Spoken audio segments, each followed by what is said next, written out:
할렐루야. 우리 주님을 찬송합니다. 주님을 사랑합니다. 사랑합니다. 나의 예수님. 네. 주님을 이렇게 사랑하는 사람들과 함께 유튜브를 통해서 매일 말씀을 묵상해서 1년의 성경을 읽도가는 프로그램 꿀송이 보약 큐티 시간입니다. 오늘은 2023년 1월 24일 화요일입니다. 오늘의 말씀은 출애굽기 28장에서 30장의 말씀을 읽도록 하겠습니다. 작년에도 제가 이 말씀을 가지고 나누었는데 저하고 성경 공부를 꾸준히 하시는 분들은 제가 자꾸 이것을 반복하기 때문에 이제 자꾸 하다 보면 여러분의 마음에 이 말씀이 깊이 박힌 못처럼 박히게 될 것입니다. 옷에 대해서 성경은 의외로 창세기부터 계시록까지 교훈을 주고 있습니다. 성경을 시작하는 창세기 옷에 대한 것은 그 에덴 동산에서 인류의 조상이 타락하고 제일 먼저 한 것이 옷을 만들어 입은 거죠. 갑자기 죄를 짓고 나니까 자기의 어떤 가릴 곳이 그게 옷을 입지 않으면 뭔가 가리지 않으면 부끄러웠습니다. 죄가 들어오기 전까지는 부끄러운 줄 몰랐는데 갑자기 부끄러워진 거예요. 그래갖고 큰 무화과 나무 그 잎사귀라고 했습니까? 하여튼 그 잎사귀 큰 것을 에덴 동산에 엄청 많았겠죠.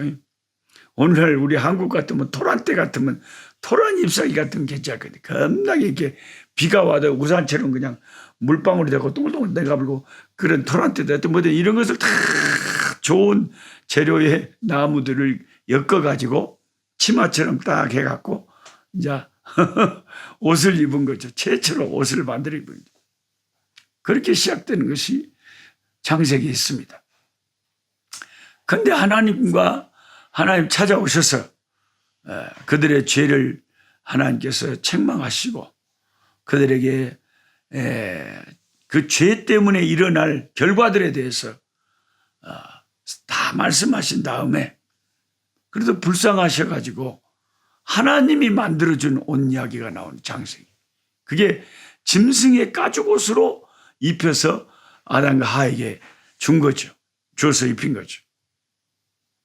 그러면 나무 잎사귀는 바삭바삭해갖고 금방 그냥 말하자면은 옷이 헤어져 버릴 건데 짐승의 가죽으로 옷을 입으면 얼마나 오래가고 좋겠습니까?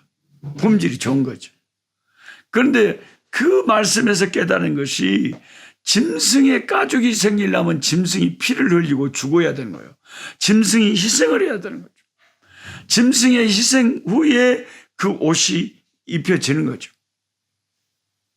참 그 말씀이 여러분 성경에서 진짜 심오한 그 복음을 담고 있는 거죠.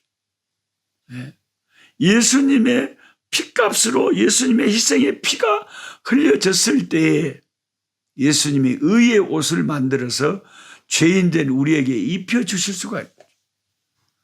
그 의의 옷을 입으면 예수님이 그 피값으로 사서 우리에게 입혀준 그 의의 옷을 입으면 하나님 앞에 온전히 설 수 있도록 그렇게 깨끗한 자로 나타나는 것입니다.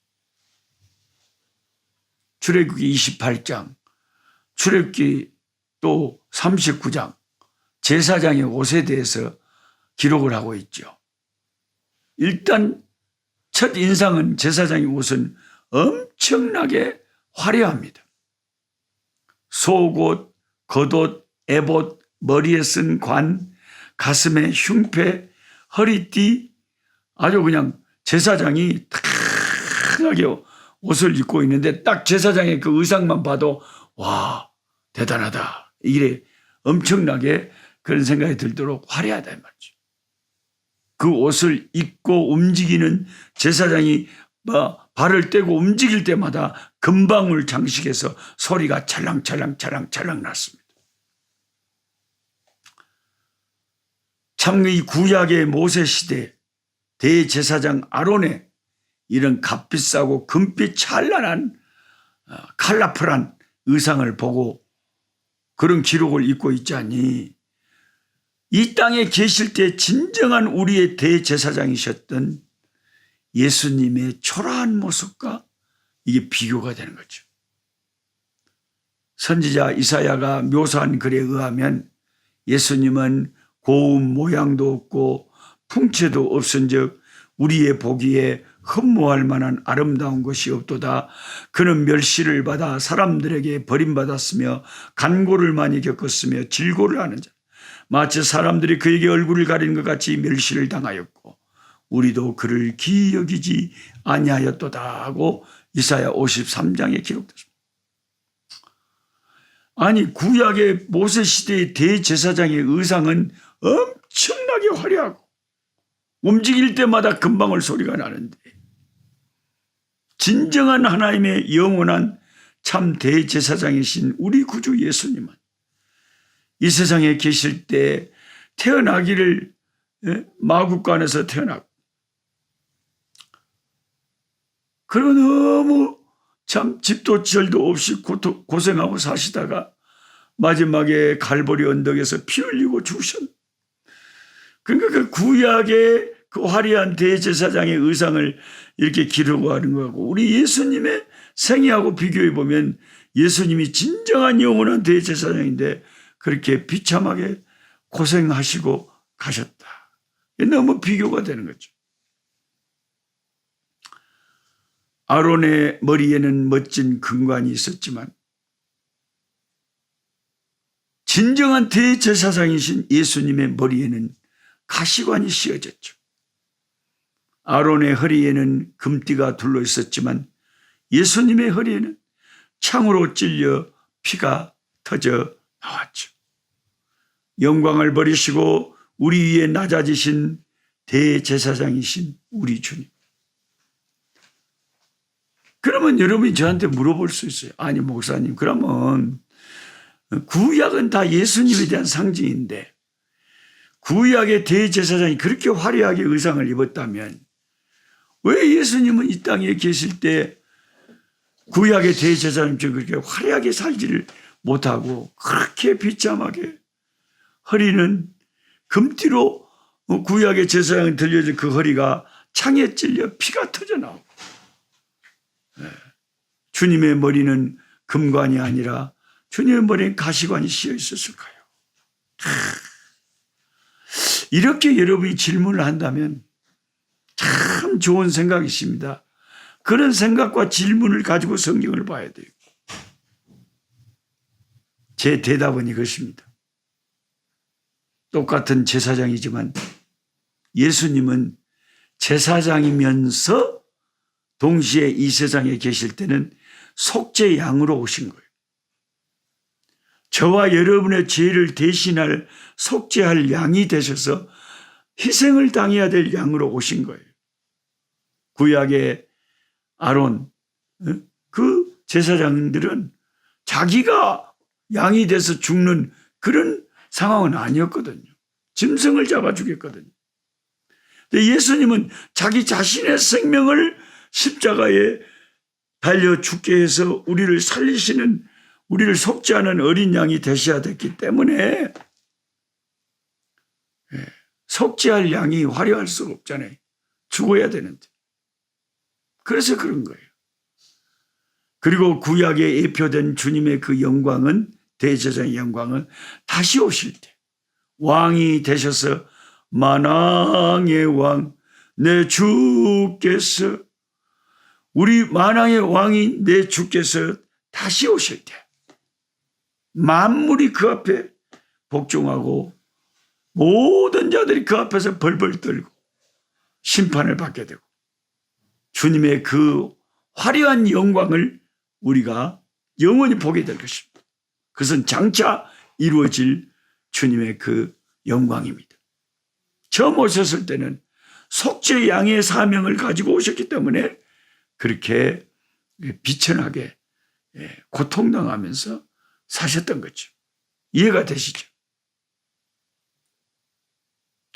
예수 믿는 성도들을 베드로 전서 2장 9절에 모두 왕 같은 제사장들이다 그랬습니다. 왕 같은 제사장인 우리들은 장차 화려한 옷을 입게 됩니다. 구약에 모세가 기술하고 있는 그 대제사장의 옷처럼 우리도 왕 같은 제사장이니까 그것을 주님이 우리에게 입혀주실 거죠. 하나님 앞에 서서 그것을 입고 천사들과 함께 경배하게 될 것입니다. 계시록 7장 9절에 장차 흰옷을 입고 종려나무 가지를 손에 들고 보좌에 앉으신 하나님과 어린 양을 찬양하게 될 것이라는 장면이 나오죠. 계시록 7장에 나오는 이 성도들이 입고 있는 흰옷, 이 옷이 바로 제사장의 옷입니다. 이 옷값이 얼마인 줄 아십니까?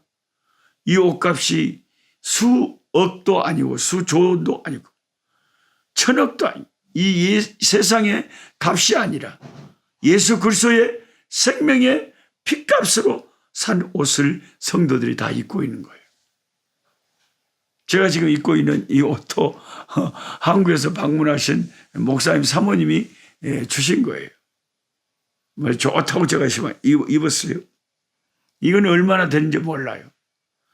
장차 예수님이 저와 여러분의 구원받을 자들에게 입혀주실 그 흰옷, 흰옷을 입은 성도들과 그 의의 옷, 그 깨끗한 옷, 예수님의 피값으로 사서 우리에게 입혀준 그 옷을 우리가 입게 됩니다.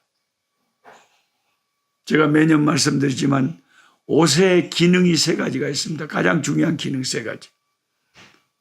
첫째 기능은 옷은 왜 입느냐? 옷은 뭔가를 가리기 위해서 입는 거죠. 만약에 제가 옷을 입지 않았다면 지금 여러분 앞에 이렇게 말씀 촬영도 못하고 아무리 목사라도 설교도 못합니다. 옷이 없으면 어떻게 빨가벗고 설교를 한답니까? 택도 없죠. 그러니까 옷의 기능의 첫 번째 기능은 그 뭔가 우리의 수치를 가려주는 그런 기능을, 옷을 입으니까 우리가 활동을 다 할 수가 있는 거죠. 똑같은 거예요. 예수님이 저와 여러분에게 입혀줄 그 제사장의 옷, 그 의의 옷, 그 의의 옷을 입으며 요한계시록에 이기는 자에게는 내가 흰옷을 준다 그랬죠. 그 흰옷을 입으면 우리의 어떤 것이 가리워지느냐? 우리의 수치가, 우리의 부끄러움이, 우리의 평생의 죄악들이, 우리의 추한 것들이 다 그 옷이 가려지는 거예요. 그 옷이 가려주기 때문에 우리가 이 옷을 입고 사람들 앞에 설 수 있는 것처럼 그 옷을 입고 하나님 앞에 설 수 있는 거죠. 얼마나 비싼 옷입니까, 여러분? 그런 옷이 다 있대요. 의의 옷이라고도 하고 흰 옷이라고도 합니다. 흰 옷을 입은 성도들. 할렐루야. 평생에 지은 죄악의 부끄러움이 다 가리워지는 그런 기가 막힌 비싼 옷입니다. 저는 빨리 그 옷을 입고 싶어요. 주님이 내게 입혀주실 그 의의 옷. 그리고 옷의 두 번째 기능이 있는데 그것은 너무 더울 때도 뭔가를 입으면 가려줘요. 햇볕도 가리려면 위에다 뭘 써야 되잖아요. 추운 겨울에 옷을 안 입었다고 생각해봐요. 얼마나 춥겠어요. 근데 막 방한복을 입고 그냥 확 있으면 그 추위를 견디는 거죠.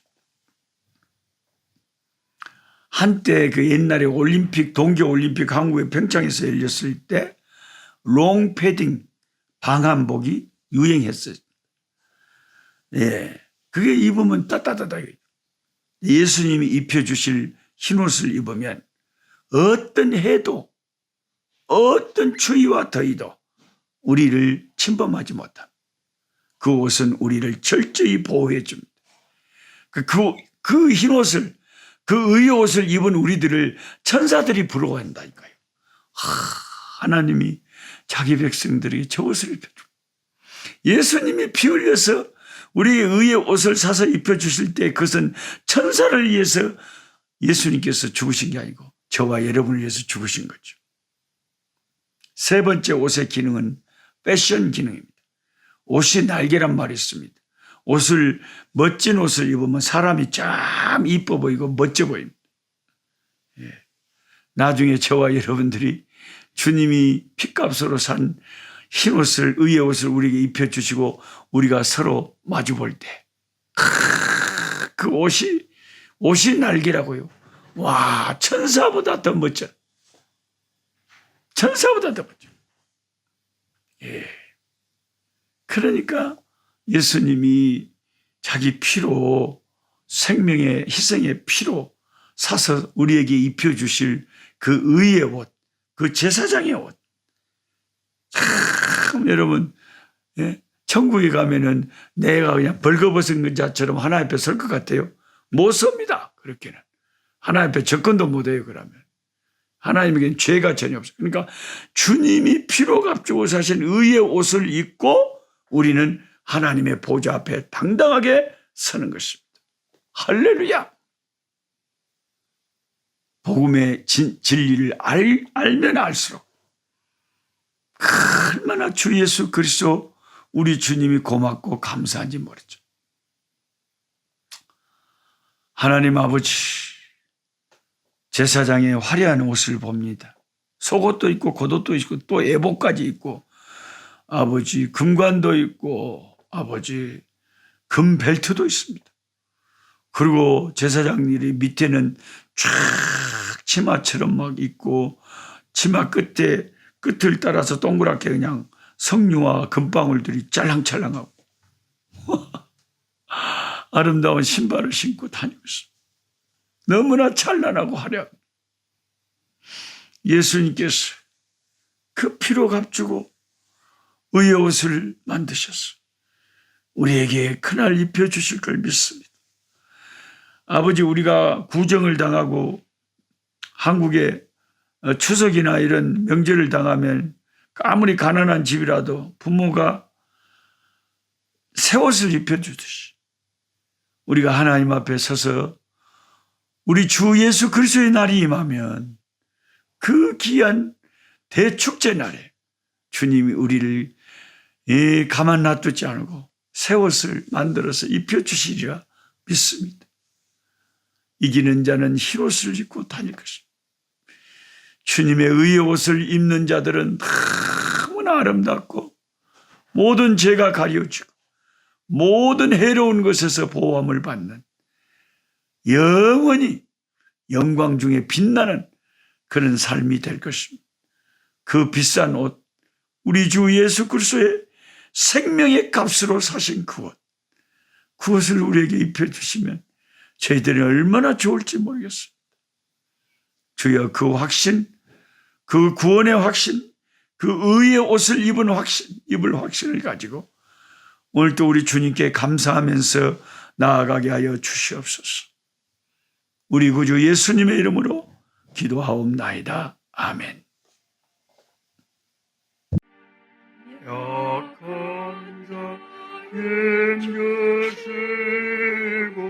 강한 자 바르게 주 환자 정택함이 주님의 뜻이라.